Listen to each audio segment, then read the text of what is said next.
Masechet Avodah Zarah, traité Avodah Zarah, Daf Kavav, feuille numéro 26. Nous sommes à la feuille 25. Rav Menashe Hava Azal Levei Turta. Rav Menashe était en train d'aller à un endroit appelé Beit Turta. Par Goubé Ganavé, l'ont rencontré des voleurs. Amoulé le Han Kazalt, et ils lui ont dit: où est-ce que tu vas? Amalel et Pumbelita. Et il leur a dit à Pumbelita, qui est plus loin que Beturta. Qui m'a allé Beturta, et lorsqu'il est arrivé à Beturta, Paris, il s'est éloigné du chemin. Amoulé Talmida de Yehuda Rama'at. Alors ils lui ont dit: tu es un disciple de Yehuda, le rusé, puisque c'est lui qui a enseigné ainsi Rav Yehuda. Amar Lehu, il leur a dit: Yadaïtoulé, vous le connaissez,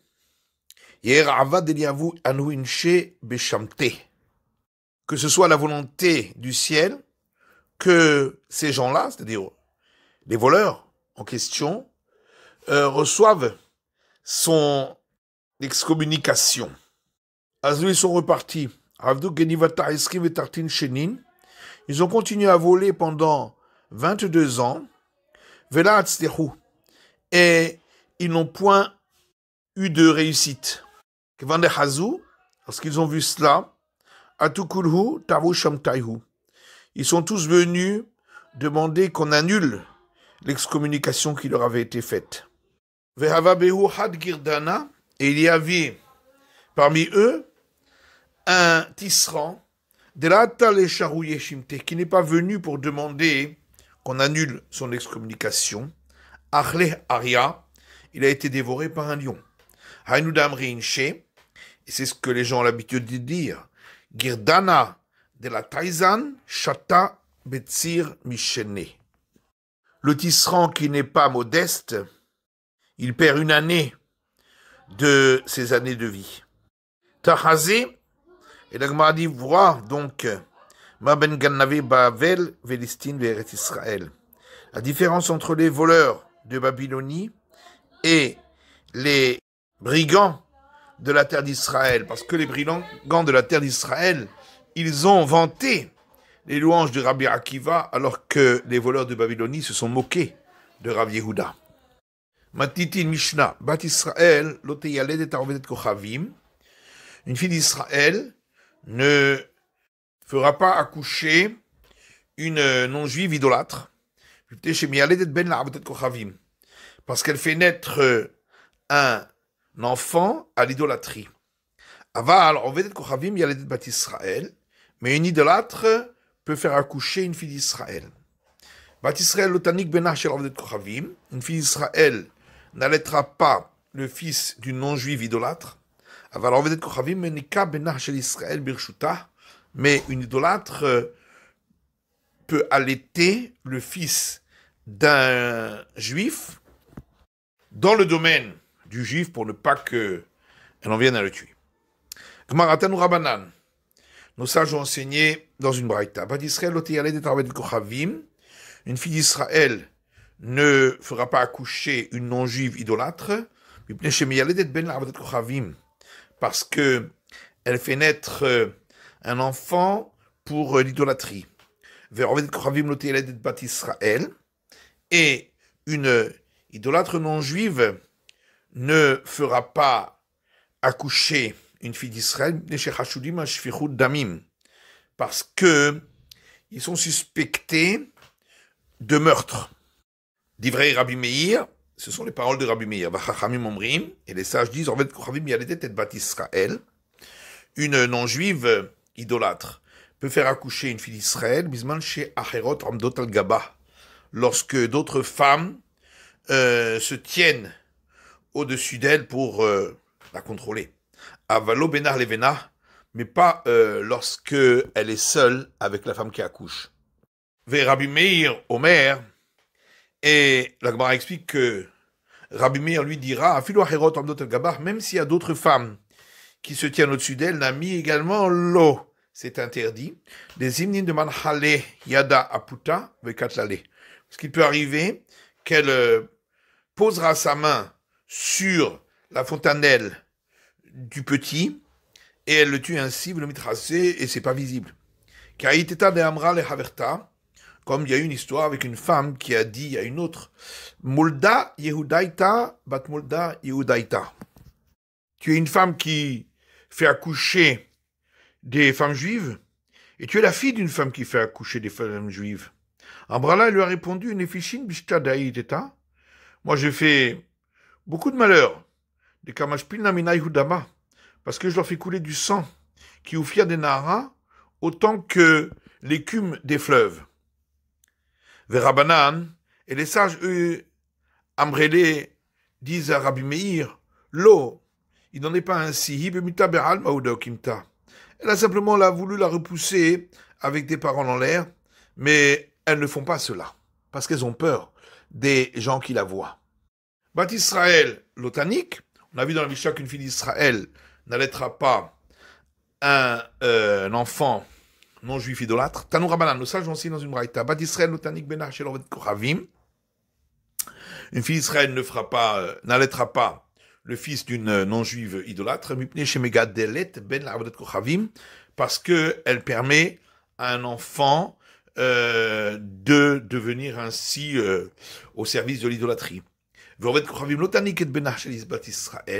Et une idolâtre non-juive n'allaitera pas le fils d'une fille d'Israël, parce que elle est suspectée de meurtre. D'ivrei Rabbi Meir sont les paroles de Rabbi Meir. Et les sages disent,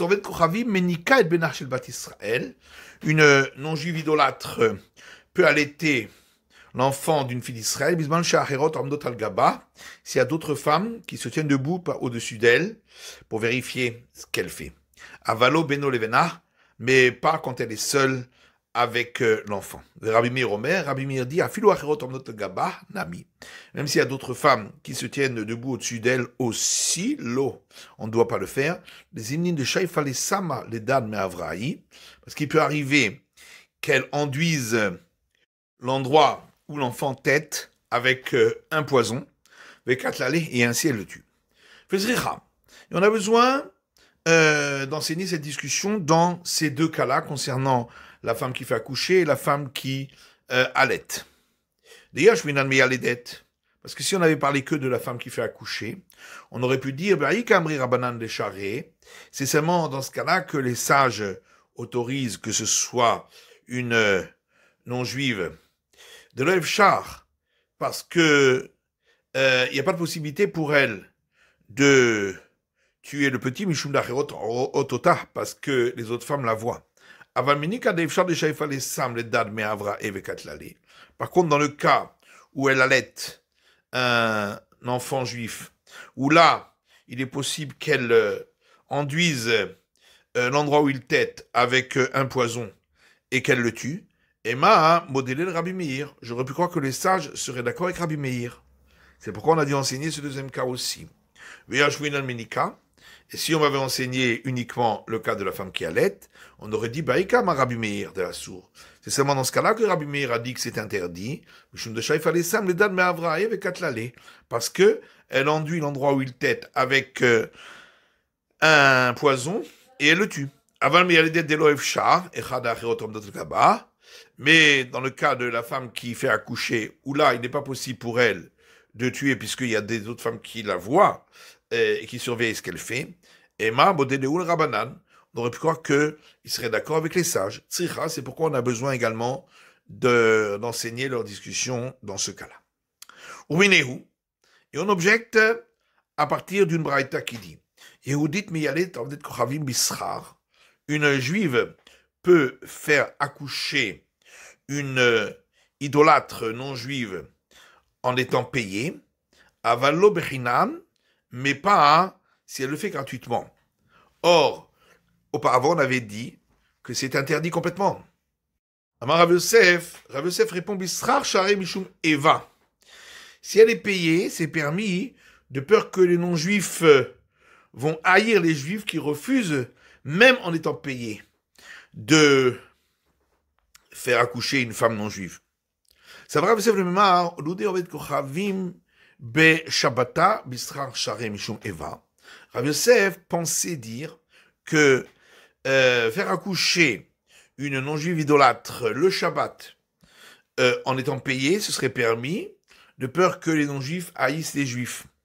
Amalé Abaye lui a dit, elle peut trouver un prétexte acceptable en disant nos enfants qui gardent le Shabbat, nous profanons le Shabbat pour eux, dit trop de la mintere Shabbata, mais vos enfants qui eux ne gardent pas le Shabbat, l'ome chalilinan, nous n'allons pas profaner le Shabbat pour eux. Ça va Rav Yosef le Memar, Anouke Bisra Share Mishum Eva. Rav Yosef a pensé dire que on a droit également d'allaiter un enfant d'une non-juive idolâtre, si on est payé pour cela, de peur que les idolâtres haïssent les juifs. Amalé Abaye lui dit, Yachla le Memar. Non, parce que il y a une possibilité de trouver un prétexte en disant Ipnuyahi Baïdalin Soubé. Dans le cas où c'est une femme qui n'est pas mariée, qu'elle veut se marier, et c'est pourquoi elle ne veut pas allaiter. Et si c'est une femme mariée, elle pourra dire Lo Kamizdahamna Beape Gavra. Je ne veux pas être enlaidie devant mon mari en allaitant l'enfant d'un autre. Ça va, Rav Yosef le Memar. Rav Yosef pensait dire, Adetania, ce qui est écrit dans une braïta,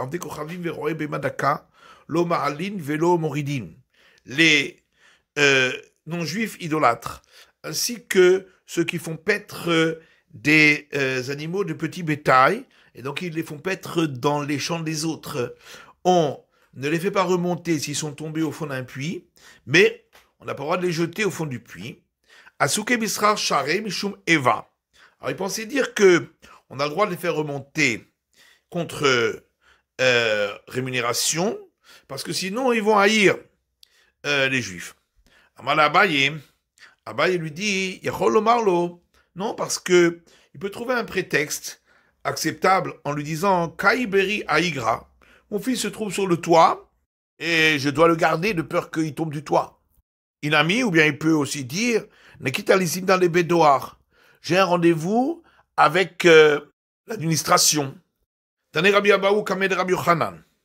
Rabbi Abaou a rapporté une braïta devant Rabbi Yochanan qui dit Avde Kochavim, les idolâtres, Ve'ro'e be'madaka, et ceux qui font paître des animaux de petit bétail, l'omaralin, on ne les fait pas remonter s'ils sont tombés au fond d'un trou, Ve'lomoridim, mais on les jette pas non plus au fond du trou.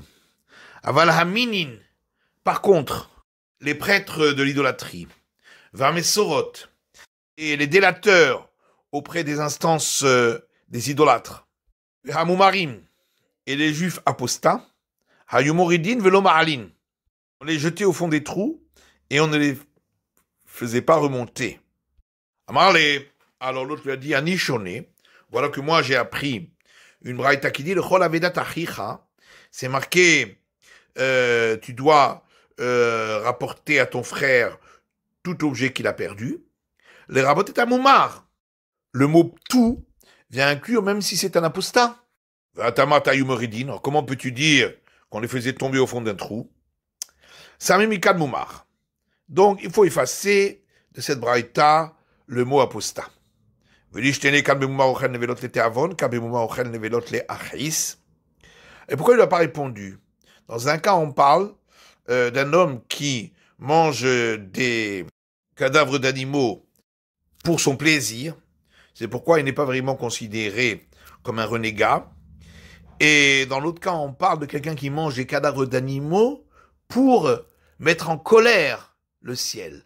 Et donc lui est considéré comme un renégat et comme un apostat. Et on répond que ça va au Nevelot Achis Minhu. Celui qui mange des cadavres d'animaux pour mettre en colère le ciel, il est considéré comme un prêtre de l'idolâtrie. Et donc ce cas a déjà été enseigné. Dites-moi, là-dessus il y a un enseignement qui dit Moumar, le renégat, Pligé Ravaha ve Ravina. Il y a une discussion à son sujet entre Ravaha et Ravina. Hadamar le Teavon Mumar, l'Achis Min Have. Lundi, lorsque il mange, par exemple, des cadavres d'animaux pour son plaisir, il est considéré comme un renégat. Et si c'est pour mettre en colère le ciel, il est considéré comme les prêtres de l'idolâtrie. L'autre dit, même si c'est pour mettre en colère le ciel aussi, on le considère uniquement comme un renégat. Et là, min, et qu'est-ce que c'est le cas du prêtre de l'idolâtrie? Zeaoved Elile Kochavim, c'est celui qui va servir les idoles des idolâtres. Métivé, on objecte là-dessus à partir d'une braïta qui dit Achal parouch echad. Quelqu'un a mangé un puceron. O yetouch echad ou un moustique. Arezé moumar. Il est considéré comme un renégat. Va'achad el achisi. Or, dans ce cas-là, c'est uniquement pour mettre en colère le ciel, puisque ça n'apporte aucun plaisir. Mais katani moumar. Et on voit donc dans cette braïta qu'il est juste considéré comme un renégat. On répond à Tambae le mita'am ta'ama de Isura. Là-bas aussi, c'est par plaisir qu'il le fait. C'est pour goûter le goût de l'interdit. À Marmar, on reprend l'enseignement qu'on avait dit auparavant. Hayum moridin avalo mahalim. Que dans les cas qu'on avait listés, on les faisait tomber au fond d'un trou et on les remontait pas. Ashahute martina nasuke mubae. Si déjà on dit qu'on les jette au fond d'un trou, est-ce qu'on a besoin de dire qu'on ne les fait pas remonter? Amarav Sebachama, Amarav Shichet. Rav Sebachama dit au nom de Rav Shichet, c'est pour nous apprendre que s'il y avait une marche au fond du trou pour lui permettre de remonter, mais Garira, il l'a fait disparaître, il a quitté l'Aïla, et il donne un prétexte, Vermar, en disant l'Otechotriuta, il avait, c'est pour que les bêtes sauvages ne descendent pas sur cette marche. Rabba et Rav Yosef d'Amret Avayhu, Rabba et Rav Yosef disent tous les deux, on a besoin de cet enseignement pour nous apprendre Shima eta even alpi habe'er, que s'il y avait une pierre sur l'ouverture du puits, il pourra le recouvrir. Même s'il y a un idolâtre dans le puits, Amar la Abour et Chayuta il avait, en disant qu'il le fait pour que les bêtes puissent passer par-dessus. Ravina Amar, Ravina dit, Shimaya Sulam Besalko, pour nous apprendre que s'il y avait une échelle, il peut l'enlever. Amar Barina la Houte Beri Meigra, en prétextant qu'il désire aller descendre son fils qui se trouve sur le toit. Tanou Rabbanan, nos sages enseignent dans une braïta. Israël malet aovet kochavim, les shum guerre. Un Israël peut faire la circoncision d'un idolâtre pour sa conversion. La pouké le shumburna de l'eau. À l'exclusion de s'il le fait à cause de vers qui se trouvent dans le prépuce, où là, il ne le fera pas, sauf si il est payé. Verovet kochavim lo yamoul Israël, et un idolâtre ne pratiquera pas la circoncision d'un Israël, parce que ils sont suspectés de meurtre et pourraient en profiter. Divers Rabbi Meir, parole de Rabbi Meir. Et les sages disent Oved Kochavim Malet Israël, un idolâtre peut circoncire un Israël, lorsque d'autres personnes se tiennent debout sur lui pour vérifier ce qu'il fait. Aval beno le veno, l'eau. Mais s'ils sont uniquement les deux, alors non. Rabbi Meir, Omer, Afilu, Achayim, Omdim, Al-Gabo, Nami, l'eau. Et la Gemara dit, Rabbi Meir, lui, pense que même si d'autres se tiennent debout par-dessus lui aussi, on ne le laissera pas faire. Les imnim matzé, les sakina, ou majvele kerut shofra.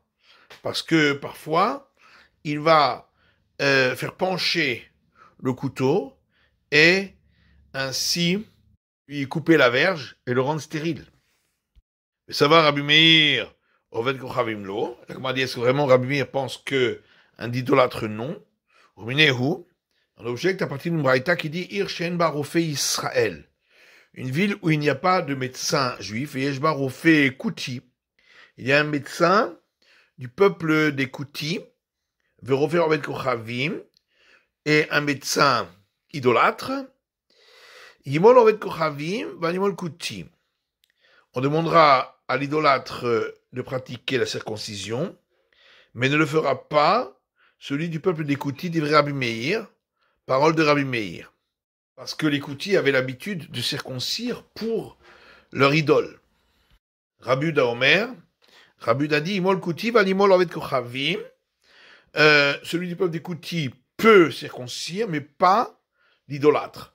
Donc on voit que Rabbi Meir autorise l'idolâtre. Et la Gemara dit, il faut interchanger les avis et dire ainsi, Rabbi Meir Omer Imol Kouti va l'ovet kochavim. Rabbi Meir dit, celui du peuple des Kouti fera la circoncision, mais pas l'idolâtre. Rabbi Uda Omer, Rabbi Uda dit, Ovet Kochavim velo Kouti, l'idolâtre et pas celui du peuple des Kouti. Ça va, Rabbi Uda, Ovet Kochavim Shapir Dami. La Gemara dit, mais est-ce que vraiment Rabbi Uda pense qu'un idolâtre peut faire la circoncision? Va t'amener Rabbi Uda Omer. Pourtant, il y a une braïta qui dit, Rabbi Uda dit, Menaïn le Mila, Ovet Kochavim Shipsula. D'où sait-on que la circoncision faite par un idolâtre, qui n'est pas juif, n'est pas valable pour l'application du commandement divin. Chez les Mavéata et Berititishmor, c'est parce qu'il est écrit dans la Genèse que l'Éternel a dit à Abraham, et toi, tu garderas mon alliance, donc uniquement celui qui est juif. Et là, les Olam notipour. Mais en vérité, il ne faut pas interchanger les avis. Et ici où Rabbi Meir a autorisé que ce soit fait par l'idolâtre, de quoi parlons-nous? Berofé Mumche, d'un médecin professionnel. Car lorsque Ravdim est venu, il a dit au nom de Rabbi Yochanan, Imaya Mumche les Rabbim, si c'était un professionnel connu du public, Moutar, ce sera permis parce qu'il n'osera pas faire du tort pour ne pas perdre sa profession. C'est la fin de l'étude du Daf Kav Vav de la feuille numéro 26.